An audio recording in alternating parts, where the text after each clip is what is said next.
You won't believe what I had to do. I waited until they left, changed every single lock, and had security cameras installed all around my home. And if you're watching this, don't forget to subscribe and tell me where you're tuning in from. Because the story I'm about to share, nobody could have seen this coming 3 months ago. My life was completely different. My name is Margaret Stevens. I'm 63 years old, recently widowed, and apparently foolish enough to think my son Kevin and his wife Rebecca genuinely cared about me. After my husband Henry's funeral, they hovered over me constantly, acting so concerned about me living alone. "Mom, you need something fresh. Something to look forward to," Kevin said once, squeezing my hand like I was some fragile little bird. Rebecca chimed in, her voice all soft and sympathetic. "We just want you to be happy again." But their kindness wasn't love, it was greed. They didn't want me happy. They wanted my inheritance. Not that I realized it then, I thought. Their sudden interest in my finances meant they were looking out for me. But when I mentioned Henry's life insurance payout, their eyes lit up like it was Christmas morning. "You should invest in something stable," Rebecca suggested, her smile way too eager. "Real estate, maybe?" Kevin jumped in right away, nodding. "Yeah, Mom, something that'll give you security and purpose." So when I spotted the listing for that old mansion on Elm Street, I fell in love instantly. It had everything: Victorian charm, a wraparound porch, 6 bedrooms, 3.5 baths, and enough room for the grandchildren I rarely got to see. I pictured holiday dinners, summer barbecues, and my family finally having space to visit comfortably. The price tag was steep, but Henry's insurance covered it completely, and for once, I made a smart choice. I kept the purchase a secret. Maybe it was instinct. Maybe it was all the times I caught Rebecca narrowing her eyes whenever I spent money on myself. Either way, I put the house under a trust, hired a property management company, and didn't say a word for 6 weeks. Contractors worked day and night. Fresh paint, a remodeled kitchen, refinished hardwood floors, new landscaping, the works. I wanted everything flawless before surprising them. I imagined Kevin's face when I handed over the keys, Rebecca's tears of joy, the kids running through the halls. It was going to be our fresh start, but instead of joy, I got the biggest shock of my life. The morning of the big reveal, I arrived early for a final walkthrough. The chandelier sparkled. The marble countertops gleamed. The master bedroom looked like something out of a magazine. I was buzzing with excitement when I called Kevin. "Can you and Rebecca meet me for lunch? I've got something wonderful to show you."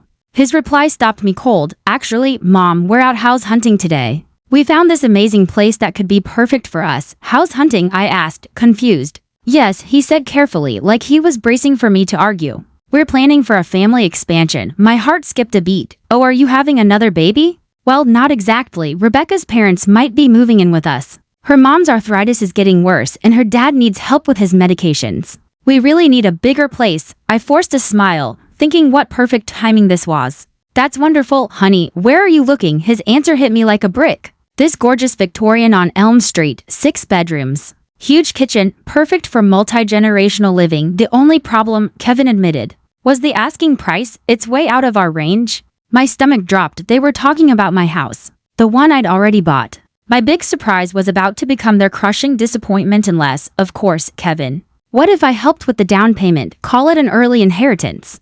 The excitement in his voice was immediate. "Mom, that would be incredible. Are you sure? It's a lot of money, I'm sure. Text me the address and I'll meet you there in an hour." I hung up, sitting in my beautiful new kitchen, staring at my phone. This could actually work out better than I'd planned. Instead of just handing over the house, I could let them think they chose it, then swoop in to help.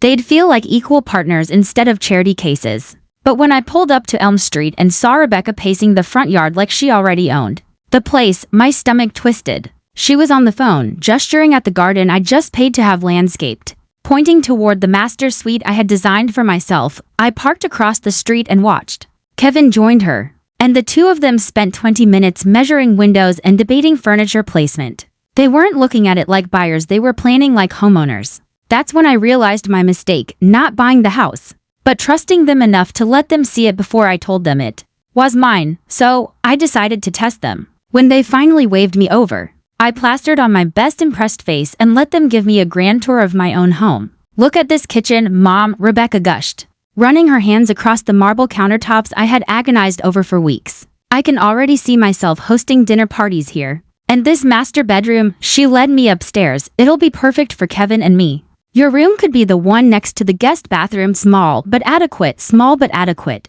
"In my house, my sanctuary," Kevin nodded enthusiastically. "The whole layout is perfect, Mom. You'd love the community, quiet, safe, great neighbors, you could walk to the park every day. I kept smiling, but inside I was doing the math. They'd already decided. I wasn't moving in as family, I was moving in as a dependent. The elderly relative stuffed into the smallest bedroom, while my inheritance turned into their house. Their equity, their future. Rebecca's voice snapped me back. The only challenge is that the sellers want cash, no financing, something about a trust. Kevin sighed, which means we'd need the full purchase price upfront, even with your help, Mom. We're talking about draining your entire inheritance just for the down payment. And we still couldn't qualify for a mortgage. Rebecca's face fell theatrically. So close to perfect, and just out of reach, they stood there, defeated. This was my chance. I could reveal the truth, hand them the keys, watch their faces light up. Or I could wait. What if we looked at something smaller? I asked carefully. Something within your budget. Rebecca's expression hardened. Margaret, this house is perfect for our needs. Kevin's father would have wanted us to use his money wisely to invest in our family's future. This is exactly the kind of opportunity he would have encouraged. The casual manipulation stole my breath. She was weaponizing Henry's memory, using his name to pressure me. And the way she said our needs while planning to shove me in a tiny guest room, I swallowed hard. You're right, I said slowly. Henry would want us to make smart decisions. Let me think about this overnight. That evening, I sat in my current home staring at the deed. My name, printed clearly as the legal owner. I had wanted to give them this gift. Now I wasn't sure if I should give them anything at all. The next morning, Kevin called before I'd even finished my coffee. Mom, we can't stop thinking about that house. Rebecca barely slept. We really believe this could be the fresh start our family needs. I understand, Kevin, I said evenly. He rushed on. The thing is, we went by again this morning. There's already another family looking at it. The realtor says they might make an offer today. I almost laughed. There was no other family. No competing offer. I own the house. Kevin was lying to his own mother to create pressure. That's unfortunate, I said mildly. Mom, we need to move fast. If you're serious about helping us, we need to make an offer today. Full asking price. Cash, that's my entire inheritance. Kevin, I know it's a big ask. But think about the return on investment. Property values there are only going up. And you'd have a beautiful place to live with family nearby to take care of you as you get older. Take care of me in the smallest room while they build equity with my money? Let me call the realtor directly, I said. If I'm investing that much, I want to speak to them myself. There was a pause. Mom, Rebecca's already been handling communication. She's built a good rapport with the agent. Maybe it's better if she continues, Kevin. I said firmly, if I'm writing a check for $350,000, I'm speaking to the realtor myself. After I hung up, I called Sarah, the property manager I'd hired. List the house again, same price, same terms, and if anyone calls about it, tell them the previous offer fell through. She sounded puzzled. But Mrs. Stevens, you own the house. Why would you want to list it? Because, I said flatly, I want to see how far my family will go to manipulate me. 2 hours later, Kevin called again, his voice bubbling with false relief. Great news, Mom. The other family's offer was rejected. The house is still available, but we need to move fast. And that's when I felt it, something cold and heavy settle deep in my chest. My own son was lying to my face, creating fake urgency to pressure me into spending my life savings on a house I already owned. Wonderful, Kevin, I said evenly. Set up a meeting with the realtor for tomorrow. All three of us should be there to discuss terms. There was the slightest pause before he replied, actually, Rebecca thinks it might be better if you wire the money first, then we handle the details. Of course she did. The next morning, my phone buzzed with the most manipulative text message I've ever received. Mom, the sellers accepted another offer. We lost the house. Rebecca's heartbroken. She was so excited about finally having space for her parents. And maybe giving you grandchildren a real home. I'm sorry we couldn't make it work. I stared at the screen from my kitchen, surrounded by moving boxes. What Kevin didn't know was that I'd spent the previous evening packing, not to move in with them, but to move into the mansion alone. I texted back simply, that's disappointing. I'm sure something else will come along. Within an hour, Rebecca called. Her voice was thick with tears, though to my newly skeptical ears, they sounded rehearsed. Margaret, I'm so sorry. I know how excited you were about the house, too. Kevin told me you were looking forward to the garden and that big kitchen for holiday dinners. Interesting. I had never once mentioned being excited about any of those things. She was projecting what she thought I should feel. These things happen, I said calmly. The realtor said deals sometimes fall through. If you're still interested, maybe keep in touch. It could become available again. I almost admired the persistence. Keep the hope alive. Keep me emotionally invested. Keep my money dangling like bait. That afternoon, I drove to the mansion one last time before officially moving in. I wanted to savor that moment stepping into the home I had bought for myself. Not as the elderly mom in the small bedroom, but as the rightful owner. But when I turned onto Elm Street, my heart stopped. Rebecca's car was in the driveway. I parked at the end of the block and watched. She was outside with an older woman I didn't recognize, pointing at windows, gesturing toward the garden, clearly giving some kind of tour. Then, to my shock, Rebecca pulled out a key I had never given her and unlocked my front door. I sat frozen in my car, fury building by the second. She wasn't just lying. She had access. She was showing my house like it already belonged to her. I called my property manager immediately. Sarah, has anyone contacted you about accessing the Elm Street property? No, Mrs. Stevens, you're the only one with keys. What about showings? The listing was pulled yesterday. Yes, ma'am. No one else should have access. But someone did. Someone was in my house right then, planning God knows what. That's when I made a decision that would change everything. I drove home, called a locksmith, and had every lock on the mansion changed within 2 hours. Then I hired a security company to install cameras on every entrance, inside and out. It was expensive, but worth every penny. Because the next morning, while I sipped my coffee in the living room, I got my payoff. My phone buzzed. The security app showed Rebecca on the front porch, jiggling her mysterious key in my lock. Her face tightened as it failed. She tried again. And again. Then she stomped around to the back door, no luck. Finally, she pulled out her phone and called Kevin, waving her arms in frustration. 20 minutes later, Kevin called me. Mom, the strangest thing happened. Rebecca drove by that house we were looking at and she thinks someone might have changed the locks. She's worried there could be squatters or vandalism. I let a long silence stretch. Why would Rebecca be checking on a house we don't own? Another pause. She thought she saw broken windows from the street. She was just being a good neighbor. The lies were getting more elaborate. But still lies. Kevin, how did Rebecca get a key to that house? A long, heavy silence. Then finally, what key? The one she used this morning. I saw her on my security cameras. This time, the silence was thick enough to choke on. Finally, Kevin asked, carefully, Mom, what security cameras? The ones I had installed yesterday. On my house. The sound on the other end might have been Kevin choking on his coffee. Or the sound of his entire scheme collapsing. Your house? His voice was barely a whisper. Yes, the house I bought 6 weeks ago with Henry's life insurance money. The house I've been renovating while you and Rebecca plotted to use me as your ATM. The line went so quiet I thought he'd hung up. Finally, he spoke. Mommy, we need to talk. Yes, Kevin, we certainly do. But first, explain to your wife that trespassing is illegal even when she thinks she's clever enough not to get caught. That night, I sat in my beautiful dining room, eating takeout Chinese off paper plates because my dishes weren't unpacked yet. It should have been a family celebration, a toast to our new beginning. Instead, I sat alone, watching security footage of my daughter-in-law trying to break into my home, while my son prepared to face the wreckage of the lies they'd spun. Here's the thing about rock bottom: once you've been there, the view from the top feels even better because you earned it yourself. Kevin showed up at 8 o'clock p.m. sharp, looking like he'd aged 5 years since our last call. Rebecca wasn't with him. That told me everything I needed to know about who was really pulling the strings. Mom, I don't even know where to begin. How about with how your wife got a key to my house? He sank into the chair I'd chosen from my living room, comfortable for guests, sturdy enough to last decades.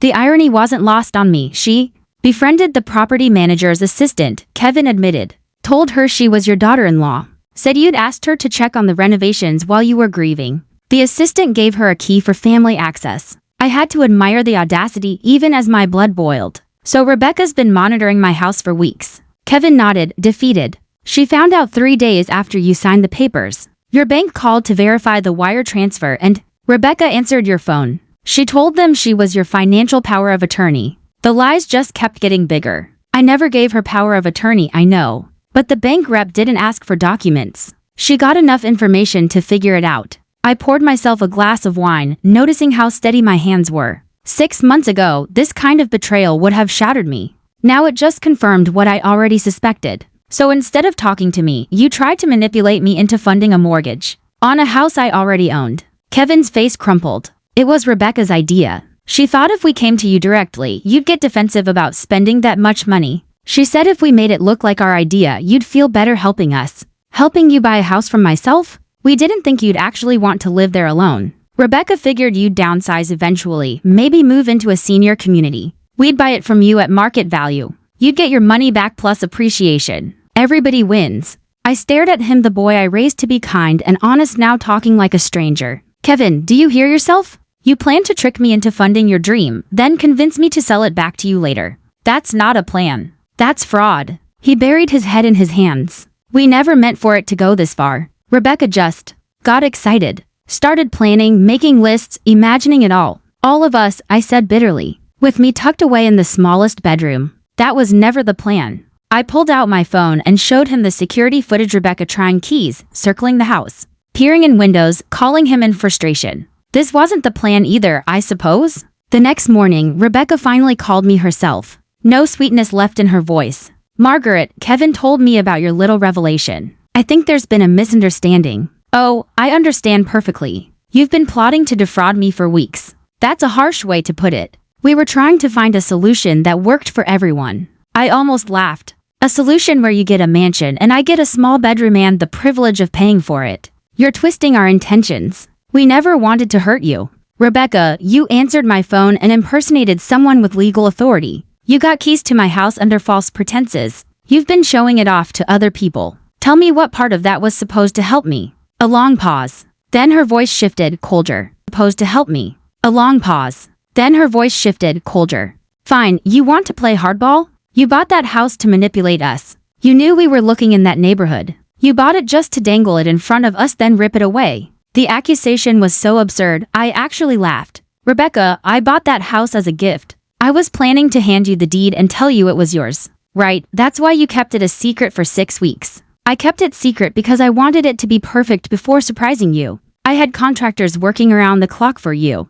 Prove it, she snapped. Prove you bought it as a gift. Show me paperwork saying you planned to transfer ownership. And in that moment, I realized Rebecca had never believed I could be generous. In her world, every act of kindness was manipulation. Every gift had strings. I don't need to prove my intentions to you, Rebecca. But I can prove you've been trespassing on my property. Kevin's your son. Family has a right to respect boundaries. And you lost that right the second you started scheming behind my back. She hung up on me. 20 minutes later, Kevin called. His voice was tight. Mom, Rebecca's upset. She feels like you're punishing her for caring about our family's future. Kevin, your wife committed multiple crimes. She's not the victim here. Can't we all just sit down and talk this through? Find a way to make this work for everyone? I looked around my beautiful house, still smelling of fresh paint and new beginnings. How many times had I compromised, given in, swallowed my pride for the sake of keeping the peace? Not anymore. Kevin, I said quietly but firmly, I'm done making things work for everyone else at my expense.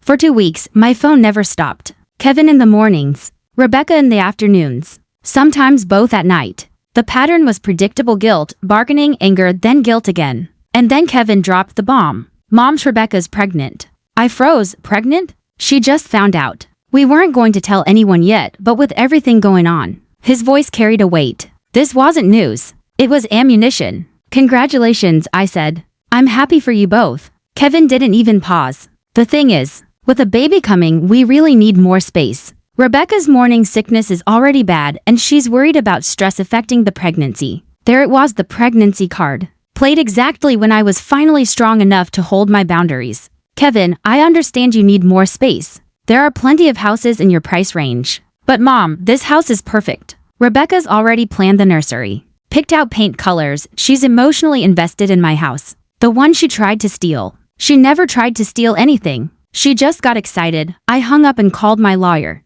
After hearing everything, he said flatly, Mrs. Stevens, your daughter-in-law may have committed identity theft, fraud, and trespassing. Do you want to press charges? I thought about my grandchild growing up with a mother who believed manipulation was normal family behavior. Not yet, I said, but I want it all documented. That evening, Rebecca showed up at my door. Pale, exhausted, pregnancy or not, she looked wrecked. Margaret, can we please talk? Just the two of us. No Kevin, no lawyers. Against my better judgment, I let her in. I'm sorry, she said, perching on the edge of my sofa. I handled everything wrong. When I found out about the house, I panicked. Kevin and we've been struggling financially. His business is slow. We were behind on rent. It was the first honest thing she'd said in months. Why didn't you just ask for help? I asked. Because you've already done so much: the down payment on our place, the car repair, Christmas gifts. I was embarrassed to ask for more. I understood that feeling. Pride makes you do stupid things. So instead of asking, you decided to trick me. I thought if I could make it seem like your idea to help us buy this house, you'd feel good about it. I thought I was protecting your feelings." Her words only made me angrier. Beneath the apology was the same insulting assumption that I was too fragile to handle the truth. "Rebecca, I've been managing my own feelings for 63 years. I don't need you to protect me from my own generosity. I know that now.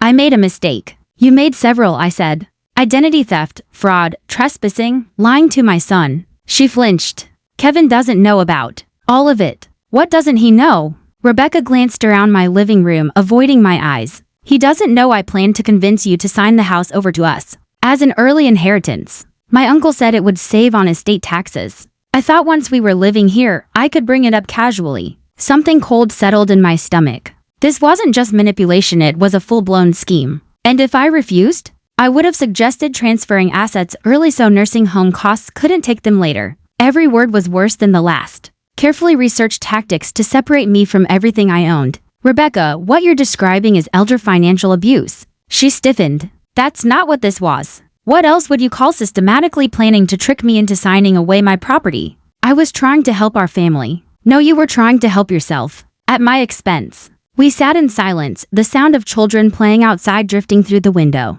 Normal families. Normal lives. Finally, she whispered, "What happens now? Now?